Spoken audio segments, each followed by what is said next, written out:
ಇನ್ ಸಮ್ರಿ ಹೇಳ್ಬೇಕಂತಂದ್ರೆ ವೀಕ್ಷಕರ ಯೂಟ್ಯೂಬ್ ವಿಡಿಯೋಗಳನ್ನು ಆಕರ್ಷಕವಾಗಿ ಅಧಿಕೃತವಾಗಿ ಅಂದ್ರೆ ಏನಪ್ಪ ಅಂತಂದ್ರೆ ಅಥೆಂಟಿಕ್ ನಿಜವಾದ ಕರೆ ಇದ್ದದ್ದು ಮತ್ತೇನು full of content full of value ಇರಬೇಕು, ಆ ಥರದ್ದು ಇರಬೇಕು ಅಂಥ ವಿಡಿಯೋನ ನೋಡ್ತಾರೆ.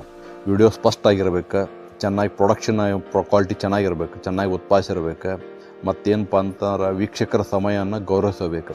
ಇಂಥದ್ದು ವಿಡಿಯೋ ಇತ್ತಂತಂದ್ರೆ ಮತ್ತು ಆ ವಿಡಿಯೋದ ಏನಂತಂದ್ರೆ ಕಮ್ಯುನಿಟಿ ಒಳಗೆ ನಿಮ್ಮನ್ನು ಅವರ ಸಮುದಾಯದಲ್ಲಿ ನಿಮ್ಮನ್ನು ಆಹ್ವಾನಿಸಿದಾಗ ಅದರಿಂದ ಏನಾಕೈತೆ ಅಂತಂದ್ರೆ ಯೂಟ್ಯೂಬ್ ವಿಡಿಯೋ ಚೆನ್ನಾಗಿ ಬರ್ತದೆ, ಚೆನ್ನಾಗಿ ಪರ್ಫಾರ್ಮೆನ್ಸು ಏನಪ್ಪ ಕೆಲಸ ಮಾಡ್ತದೆ. Thanks for watching. ಲೈಕ್ ಮಾಡಿ, ಸಬ್ಸ್ಕ್ರೈಬ್ ಮಾಡಿ, ಹಾಗೆ ಕಮೆಂಟ್ಸ್ ಮಾಡಿ. We love to hear from you.